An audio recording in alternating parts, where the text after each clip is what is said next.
आज मैं आपको सुनाने जा रही हूँ पितृपक्ष की पावन कथा। यह कथा सुनने मात्र से ही मनुष्यों के जीवन में सभी पाप नष्ट हो जाते हैं। जो भी व्यक्ति श्रद्धा से इस कथा को सुनता है, उसके ऊपर यदि पितृदोष हो तो वह समाप्त हो जाता है। उसके घर के सारे दुख दरिद्रताएं दूर हो जाती है। उस घर में सुख और समृद्धि का वास होता है और धन धान्य की कभी कमी नहीं होती। इस कथा को सुनने से पूर्वजों का आशीर्वाद मिलता है। शास्त्रों में कहा गया है कि इस समय यानी कि अश्विन मास के कृष्ण पक्ष में हमारे पितृ हमसे मिलने के लिए आते हैं और वे हमसे तर्पण की इच्छा करते हैं। जब हम उनका विधि पूर्वक तर्पण करते हैं और स्मरण करते हैं, वे संतुष्ट होकर हमें अपना आशीर्वाद देते हैं। उनके आशीर्वाद से हमारे जीवन में सफलता, प्रगति और तरक्की का मार्ग खुलता है। अगर उन्हें भुला दिया जाए तो जीवन में दुख, क्लेश और अनेक प्रकार के विघ्न आते हैं। इसलिए पितृपक्ष कोई निर्धारित पर्व नहीं, बल्कि हमारे पितरों के प्रति हमारी कृतज्ञता है। एक पितृपक्ष की कथा भगवान श्री कृष्ण ने गुरुड़ जी को सुनाई थी। एक बार गुरुदेव ने भगवान श्री कृष्ण से प्रश्न किया, हे प्रभु, पितृपक्ष का इतना महत्व क्यों है? इसमें क्या रहस्य छुपा है? तब भगवान श्री कृष्ण ने कहा, गुरुड़, यह कथा शब्दों में नहीं समझाई जा सकती। पितृपक्ष को समझने के लिए एक कथा कही गई है। इस कथा को सुनने मात्र से जीवन में से दुख, दरिद्रता, विघ्न, दोष, रोग, बीमारी सब दूर हो जाते हैं और घर और परिवार में सुख और समृद्धि का वास होता है। हे गुरुड़, कथा इस प्रकार है। प्राचीन काल की बात है। रुचि नाम का एक राजा था। उन्होंने संसार की मोह माया को त्याग दिया और वे मानसिक शांति की तलाश में पृथ्वी पर विचरण करने लगे। उन्होंने संसार के सभी भोग विलास की वस्तुओं को छोड़ दिया और महलों की सुख सुविधा को त्याग दिया। राजा को इस अवस्था में देखकर उसके पितृगण दुखी हो गए। उन्होंने सोचा, हमारा वंशज अगर इस प्रकार संन्यास ले लेगा तो हमारे वंश की वृद्धि किस प्रकार होगी? इस तरह तो हमारा वंश नष्ट हो जाएगा। उन्होंने सोचा, हम खुद जाकर राजा को समझाएंगे। एक दिन राजा जब ध्यान मगन बैठे थे, तब उनके सामने उनके पितृगण प्रकट हुए। जब राजा ने आंखें खोली, उनके पितृगण उनके सामने खड़े थे। राजा आश्चर्यचकित हो गए और बोले, हे महान आत्माओं, आप कौन हैं और मुझे किस सौभाग्यवश आपके दर्शन हुए हैं? वे दिव्य आत्माएं बोली, वत्स, हम तुम्हारे पूर्वज हैं। तुम्हारे इस वैराग्यपूर्ण जीवन से हम बहुत दुखी हैं, इसलिए तुमसे मिलने आए हैं। यह सुनकर राजा ने कहा, हे पितृगणों, मैं आपके दर्शन मात्र से धन्य हो गया, परंतु आप दुखी क्यों हो? पितरों ने कहा, पुत्र, तुमने विवाह क्यों नहीं किया? विवाह स्वर्ग और मोक्ष की प्राप्ति का सर्वश्रेष्ठ मार्ग है। गृहस्थ जीवन में आकर ही पितरों, देवताओं और अतिथियों की सेवा की जा सकती है। अगर मनुष्य विवाह नहीं करेगा, उसे संतान की प्राप्ति नहीं होगी, फिर वह देवगणों और पितृगणों से मुक्त नहीं हो सकता। संतान उत्पन्न किए बिना स्वर्ग की प्राप्ति असंभव है। पुत्र, अगर तुमने विवाह नहीं किया, तुम्हें नरक मिलेगा और अगले जन्म में भी अनेकों दुख भोगने पड़ेंगे। राजा रुचि ने उत्तर दिया, हे पितृगणों, विवाह करना अत्यंत दुखदायी है। इससे अधोगति मिलती है। जो व्यक्ति अविवाहित रहकर विद्या अर्जित करता है, वह सबसे सर्वश्रेष्ठ है। इसलिए मैंने ब्रह्मचर्य का मार्ग चुना है। तब पितरों ने उत्तर दिया, हे वत्स, तुम्हारी बात सही है कि इंद्रियों को वश में करके ज्ञान को बढ़ाना चाहिए, परंतु ये कल्याण का पूरा मार्ग नहीं है।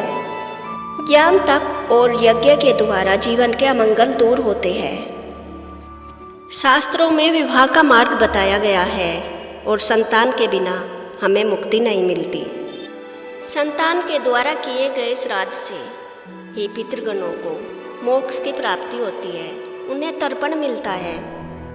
तो इसलिए हे पुत्र, तुम विधि पूर्वक विवाह करो। अगर विवाह नहीं करोगे तो तुम्हारे सारे कर्म फल नष्ट हो जाएंगे और हम पितृगण भी अपना वंश नष्ट होते देखकर तृप्त नहीं होंगे और हमारी आत्मा को शांति नहीं मिलेगी। इसके लिए तुम पाप के भागी होगे। न ही हमें तर्पण मिलेगा और न ही तुम्हें कभी मुक्ति मिलेगी। पुत्र, तुम विवाह करके संतान उत्पन्न करके ही हम पितृगणों की आत्माओं को तृप्त कर पाओगे। यह सब सुनकर राजा रुचि ने विवाह करने का निश्चय किया और अपने पूर्वजों से कहने लगे, हे पितृगण, परंतु मैं वृद्धावस्था में पहुंच चुका हूँ। अब मुझसे कौन विवाह करेगा? वृद्धावस्था में विवाह करना और भी कठिन है। पुत्र, हम पितृगणों की आत्मा तृप्ति के लिए तुम्हें विवाह करना ही होगा, वरना हमारा पतन हो जाएगा। और यह कहकर सारे पितृगण अंतर्ध्यान हो गए।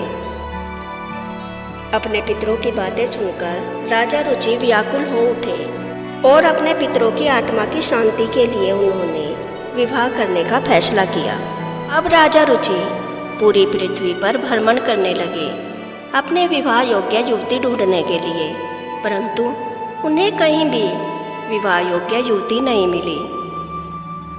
राजा रुचि कहने लगे, अब मैं किससे विवाह करूंगा? मुझे तो विवाह योग्य कोई भी युवती नहीं मिल रही। इसके लिए उन्होंने ब्रह्मा जी की तपस्या शुरू कर दी। 100 साल की तपस्या के बाद श्री ब्रह्मा जी प्रसन्न होकर प्रकट हुए। तब ब्रह्मा जी ने कहा, हे वत्स, मैं तुम्हारी तपस्या से प्रसन्न हूँ, बताओ तुम्हें क्या वर चाहिए? तब राजा रुचि ने कहा, हे ब्रह्मदेव, मैं अपने पूर्वजों के कहने पर विवाह करना चाहता हूँ। मुझे विवाह योग्य कोई युवती चाहिए। हे वत्स, तुम्हारा विवाह स्वयंभू मनु की पुत्री से होगा। राजा रुचि ने शंभु मनु की पुत्री से विवाह कर लिया और उसके पश्चात उन्हें एक पुत्र पैदा हुआ। इस प्रकार राजा रुचि ने अपने पितरों को प्रसन्न किया और उन्हें तर्पण प्रदान किया। और इसके पश्चात भगवान श्री कृष्ण ने गरुड़ जी को पितरों को प्रसन्न करने के अनेक उपाय बताए। उन्होंने कहा, ये उपाय करने से मनुष्य के जीवन में से पितृदोष समाप्त होता है और पितरों का आशीर्वाद प्राप्त होता है। पितरों को प्रसन्न करने का सबसे पहला उपाय तर्पण है। तर्पण का अर्थ है जल अर्पण करना। एक लोटे में स्वच्छ जल लेकर उसमें काले तिल और कुश डालकर पितरों का नाम लेकर उन्हें जल अर्पण करना चाहिए। यह काम घर के पुरुष को ही करना चाहिए। श्राद्ध कर्म पितरों के लिए अति आवश्यक है। इसमें उनके लिए सात्विक भोजन और वस्त्र दान किए जाते हैं। श्राद्ध करने वाले को श्राद्ध वाले दिन ब्राह्मण को भोजन करवाना चाहिए और उसे वस्त्र और दक्षिणा देकर उनका आशीर्वाद लेना चाहिए। इससे हमारे पितृगण उनके रूप में आकर हमें आशीर्वाद देते हैं। श्राद्ध के दिन खीर, पूरी, सब्जी और अन्य सात्विक भोजन बनाकर ब्राह्मण को भोजन करवाना चाहिए। भगवान श्री कृष्ण ने तीसरा उपाय बताया। गाय, कुत्ते और कौवे को भोजन करवाने से हमारे पितृगण तृप्त होते हैं, इसलिए हमें उन्हें पेट भरकर भोजन देना चाहिए।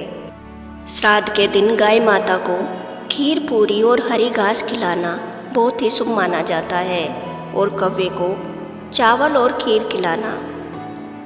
इससे हमें अपने पितरों का आशीर्वाद मिलता है और उनकी कृपा प्राप्त होती है। और चौथा उपाय, श्राद्ध के दिन पीपल और तुलसी के वृक्ष में जल देना, उसकी पूजा करना भी बहुत महत्वपूर्ण बताया गया है। इससे हमारे पितृ प्रसन्न होते हैं। पीपल के पेड़ के नीचे पितरों का निवास स्थान बताया गया है। इसलिए श्राद्ध के दिन पीपल के पेड़ के नीचे दिया जलाना चाहिए और पीपल के वृक्ष में पानी डालना चाहिए। इससे हमारे पितृ अति प्रसन्न होते हैं और हमें उनका आशीर्वाद प्राप्त होता है। भगवान श्री कृष्ण ने गरुड़ को बताया, जिस मनुष्य पर पितृदोष लगा होता है उसे गया जी पर जाकर पिंडदान करना चाहिए। इससे उसका पितृदोष समाप्त हो जाता है। गया जी पर जाकर या अन्य तीर्थ स्थानों पर जाकर पिंडदान करने से पूर्वजों को मोक्ष की प्राप्ति होती है और वे प्रसन्न होते हैं और उनके वंशजों को उनका आशीर्वाद प्राप्त होता है। अगर आपको पितृपक्ष की यह कथा पसंद आई हो तो वीडियो को लाइक करें। राधे राधे।